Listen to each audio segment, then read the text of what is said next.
Good morning. I'd like to talk to you today about the fact that dreams can come true and bullshit can sometimes be believed. Before I actually tell you those stories, I'm going to take you back and give you a little bit of a background about how they came about. I was living by myself in Sydney, Australia, and was getting rather bored. Decided that I needed something to make my life a bit more exciting. So I looked through my to-do list, my goal list, went down and saw learn how to dance was on my goal list. So I phoned the local dance studio and asked them, how do you learn to dance? They said, you come down here at 7:30 on Tuesday night, join the class and we teach you. I said, okay, book me in. So I went down there the following Tuesday night and joined the class, and it was a lot of fun.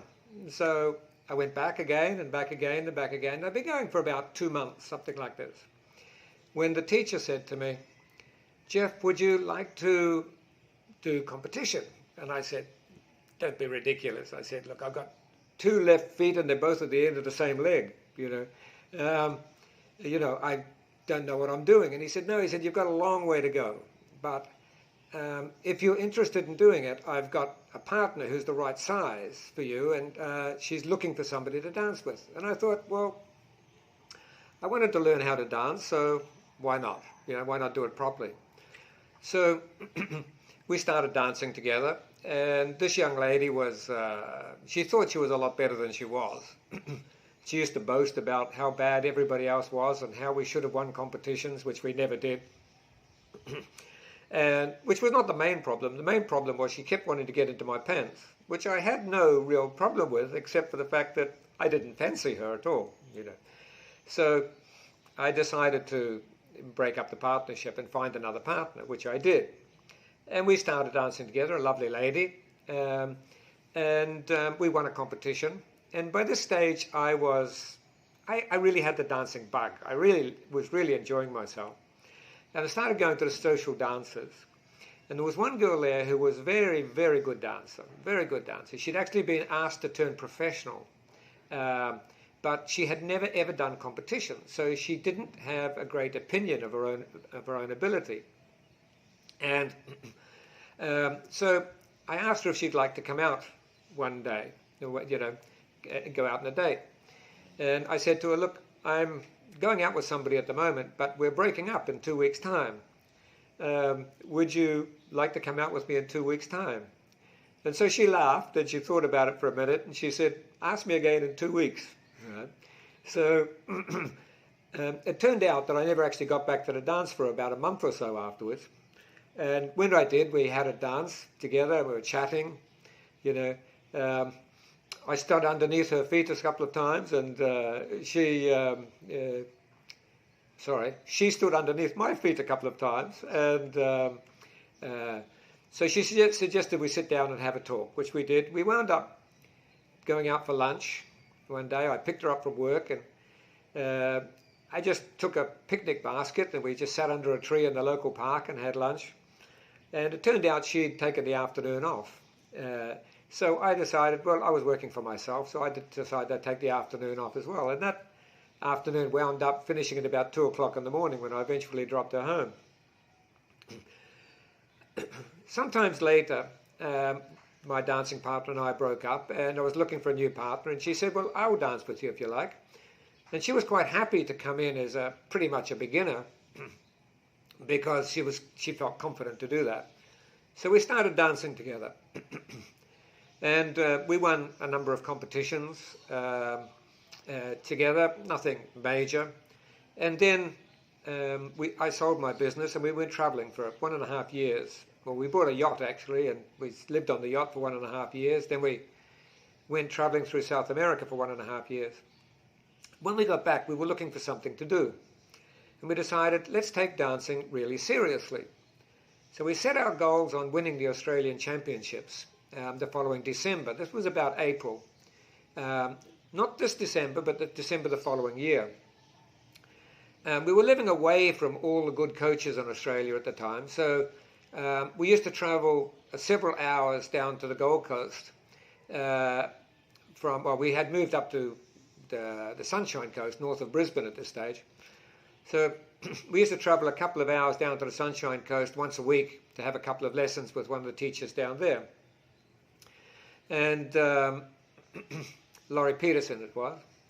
And things were going so well, we decided we'd have a go at winning the Australian Championships that year. We wouldn't put it off for another 12 months. We'd hired a studio up there, a ballet studio, which we used in downtimes for them.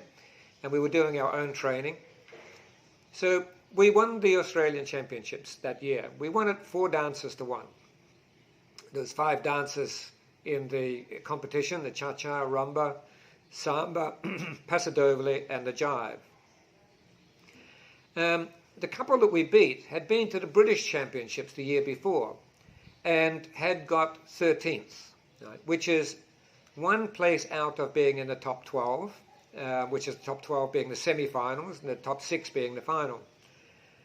And we decided, well, if we beat them 4 dances to 1 and they got into the top, they got into the, almost got into the semi-final, we should be able to get into the semi-final. The British Championship is the major championship in the world for ballroom dancing and Latin American dancing. It's bigger than the World Championship because the World Championship is selective. Only 2 couples from each country can compete. But the British Championships are open to everybody. So, for example, let's say Russia had 4 or 5 of the top couples in the world. Only 2 of them could go to the World Championships, but they could all go to the British Championships. So we moved back to Sydney. We moved back to Sydney and started dancing with a teacher down there, the best one that we knew at the time, Paul Green. Wonderful, wonderful dancer. And we went to the British Championships the following June.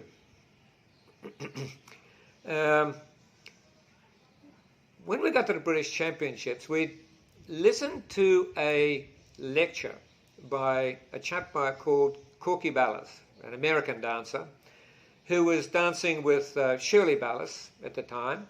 Shirley Ballas had won the British Open Professional Championship in 1983 with her previous partner, Sammy Stopford. And with Corky Ballas, she'd also won the British Open Professional Championship in 1995 and 1996. This was 1997 that we were there. And Corky was doing a lecture. And the lecture was all about not being the dancer, not being the music, not being the dance, but about uniting them all into that one moment where you just become part of everything, you know, that there's nothing else actually exists around you except what is happening, and you are the only thing that you're actually aware of, you know. Well, Corky was from Las Vegas. I think it was Las Vegas. No, Texas. He was from Texas. And I thought, this is all just a lot of American hogwash. I mean, many Americans believe, or America as a country believes, that they are the center of the universe, and the universe revolves around not our world, but around America. And the only thing important in the world happens in America, like the upcoming elections. And I thought, this is just a whole lot of hogwash. But we danced in this competition at the British Championships. And we got to the semi-finals, which is the top 12. And it was the 3rd dance, I think. And we were dancing the samba. The samba is a dance that moves very rapidly around the floor. And at the British Championships, because there's so many people there, I mean, they could, I believe, I'm told that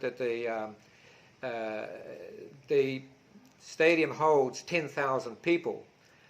You can't get a seat for the British Championships. You can only buy standing room only, and behind the seats they're standing 10 deep, so you need to take some sort of box to stand on if you're just a little short ass like me, if you want to see anything.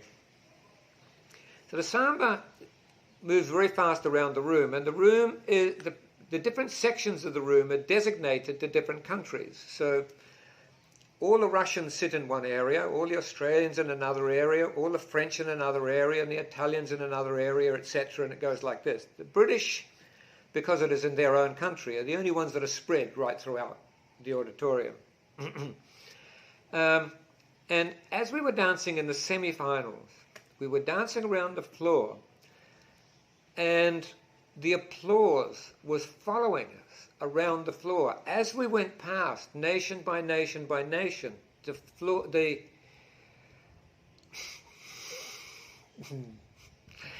amazing.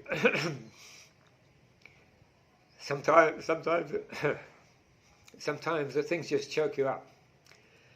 The applause was following us around the floor, and it was amazing. That's almost indescribable. Afterwards, I said to Fiona, "What did you feel during that?" And she said, "I don't know." She said, "I didn't really feel anything." She said, "Because I wasn't aware of anything except for the applause. We just seemed to be wrapped up in the applause that were following us around the floor."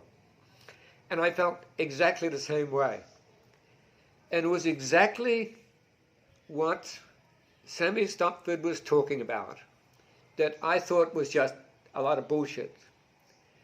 And until you experience it, it's impossible to understand how it actually feels to just be in the zone where nothing else exists except what you're actually doing at that minute, at that second, Didn't happen in the other dances. It only happened in the samba for some reason. I don't know why. We went on in the competition. We made the finals and we got fourth, and which was a massive achievement. It was our first time at Blackpool. Nobody knew us. We had not taken any lessons from any of the dancing teachers then there. We just went there as complete strangers, and got fourth. The following day, we were walking through the large area that they have set aside there for selling shoes and costumes and things like this. And Karen and Marcus Hilton walked towards us. Karen and Marcus Hiltons were, well, at that time they were 7 times world champion. They went on to become 9 times world champion from 1990 to 1999. And very tall, very distinguished couple. Beautiful people. Not that I knew them very personally, but everybody said. But they were walking towards us, and we just walked past them. And as they walked past, he just nodded to us and said, "Congratulations on yesterday." And it was incredible that, never having been there before, not knowing anybody except a few Australians who happened to be there, that somebody of such renown just instantly recognized you. We were just in ordinary street clothes. It's quite an amazing experience. So sometimes dreams can come true. We went on to win the Australian Championships another 3 times. We won them 4 times before eventually retiring. We went back to the Australians, sorry, not to the Australians, we went back to the British Championships the following year. But unfortunately, we only made the semi-finals that year. And then the following year we went back again, and in the practice session, 2 days before our event, there was Fiona got knocked over and pulled a muscle in the iliac joint in her leg, and we danced, but we didn't do very well because it was just too painful for her. And then we retired from there. It's just a little bit of word about how something so simple as having a goal, something as simple as having a goal like learning how to dance, can wind up becoming something like winning the national champions 4 times and getting fourth in the greatest event in dance event in the world. And also how when you're listening to people telling stories, when you're listening sometimes and you think this is just a lot of bullshit, believe that maybe somewhere, if you dig deeply enough, there is a grain of truth in there that you can find if you search hard enough. Thanks very much for listening. I hope you enjoyed the story. See you again next time.